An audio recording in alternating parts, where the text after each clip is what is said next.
What is up, gamers? Welcome back to another video. Today we are doing a deck based around Gojo from the hit anime Jujutsu Kaisen. Watch season 2. That's all I can say. Okay, so let's get into it. Okay, we're gonna have some cursed gameplay. All right, so let's meet the man himself. Zur the Enchanter is gonna be our commander. He fits Gojo very well. All right, he's one, a white, a blue, and a black for a human wizard, which is pretty much what Gojo is. He's flying. Yeah, he can do that. And then whenever he attacks, you may search your library for an enchantment card with mana value 3 or less, put it on the battlefield, then shuffle. And if you don't think he looks like him, he looks just like him. Okay? Even his other variant, which is the more drippier version, also looks like him, just in his more dripped out version. Okay? So what's our plan? Infinite distance. All right? Gojo's whole thing is you can't ever hit him. He's got this infinite shenanigan going on. Okay? So we don't want to ever take any damage from our opponents, okay?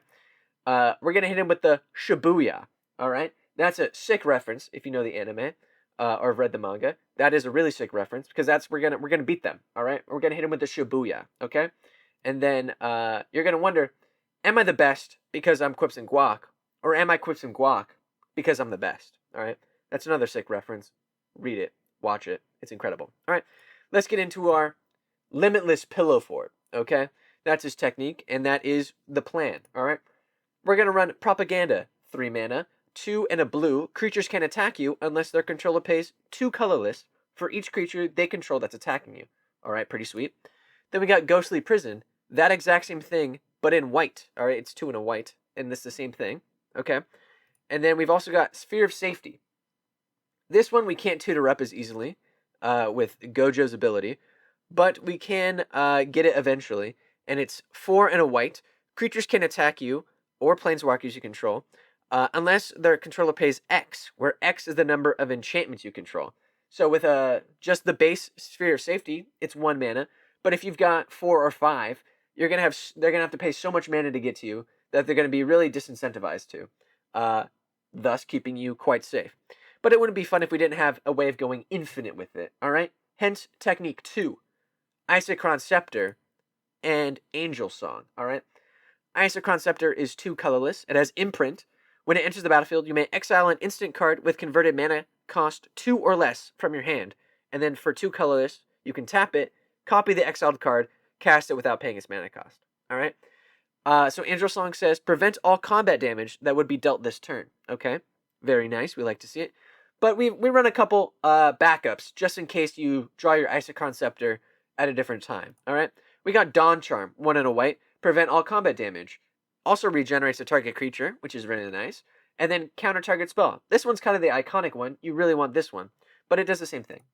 So does Ethereal Haze, prevent all common damage. That'll be dealt by creatures. Very nice.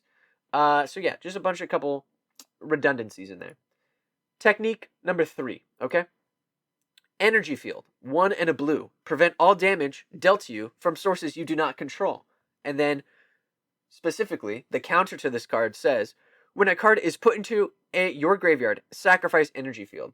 So basically, you have this Energy Field, but if something dies, or you discard a card, or you use an instant or sorcery, etc., it'll go into your graveyard, and then you'll sacrifice Energy Field. Alright? Except, we can tutor up a Rest in Peace. Alright? Rest in Peace is 1 and a white, but you'll just tutor for it with your commander. When it enters the battlefield, exile all cards from all graveyards. And then it says, if a card or token would be put into a graveyard from anywhere, exile it instead. So basically, you have, anytime you'd like cast something or something would go to the graveyard, it gets exiled, so your energy field stays around, preventing all damage dealt to you from sources you don't control. So just don't tap yourself to death with your Manic Confluence or something like that, okay? But that's technique number 3, all right? Technique number 4, we got a lot of them. Solitary Confinement, 2 and a white. At the beginning of your upkeep, sacrifice it unless you discard a card. It says skip your draw step, okay? So you can't do this infinitely out of the box. And you have Shroud. You can't be the target of spells or abilities. Very nice. And prevent all damage that will be dealt to you. Very nice as well. Pretty much his ability. Because we have Necropotence, all right? Skip your draw step. Whenever you discard a card, exile that card from your graveyard. And then pay 1 life. You exile and draw a card, basically. So you exile the card, put it face down, whatever. And then on your end step, you draw it. So you just pay 1 life at the start of every turn, or whenever you need to. And then keep discarding cards to solitary confinement, and then nothing can touch you. Very nice. You have Shroud, and you don't take any damage, so you're pretty much safe. Eventually you'll run out of life, but it's pretty much running out of cursed energy. You know what I mean? It's very, very lore accurate, okay? Technique number 5. Darksteel Mutation, 1 and a white. You enchant a creature. It's a 0/1 insect artifact creature with indestructible and loses all other abilities. Okay, you just turn one of your fodder guys into this, okay? Kind of like soul manipulation, okay, if you know what I'm talking about.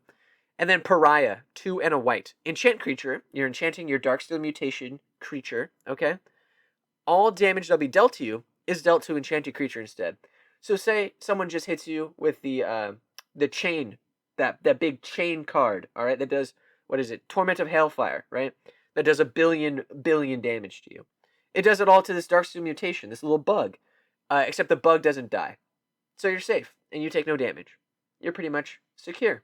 Very awesome. Excellent gameplay. And you can tutor for these very easily. So we added some lore cards in here, because I think lore is very important for building a deck like this. We have the Pandorica, 2 and a white legendary artifact. You may choose not to untap the Pandorica during your untap step. For 1 and a white, you untap another target non-land permanent, then it phases out. It can't phase in as long as it remains tapped. When it becomes untapped or leaves the battlefield, that permanent phases in. All right? Just like the lore, Gojo gets sealed in a box. So we have the Pandorica here. If someone's like, I'm going to kill your commander, you're going to put him in the box and keep him safe. Okay? Then on your turn, you're going to untap him, let him start doing some havoc. Okay? You can also seal up your opponents, which is very fun. And I love the Pandorica. And specifically with phasing out, you can't put your commander back in the command zone. Phasing out is not one of the things where you can replace its effect and put it back in the command zone. So you can pretty much remove their commander, which is very scary. This card is dangerous. Okay. Next up, we also have Imprisoned in the Moon. All right. Enchant creature, land, or planeswalker. Enchanted permanent is a colorless land with tap, add a colorless. It loses all other card types and abilities. This is 3 mana aura. You just imprison someone in the moon. I think it's very fitting for being sealed up. And he has that, that big attraction move where he like brings a bunch of stuff into the air. Super cool. And he can just do that to somebody, which I think is cool. Or to himself, if you really want to be into some shenanigans like that. All right. And you're wondering, how does Gojo win? All right. Well, he solos your verse. All right. That's the first rule. Necrogen Communion, 1 and a black. It has Toxic 2, enchanted creature does. And when it dies, it comes back onto the battlefield. Which is sweet because Gojo never dies. All right. Known thing he does is he doesn't die. And then he has Toxic 2, which is cursed energy. You can really play with that kind of lore. Put the bandana on and say, I attack you. And he has Toxic 2. So they'll get 2 poison counters. All right. And you feel like that's not enough. Obviously, I need some more. We have Phyresis, 1 and a black.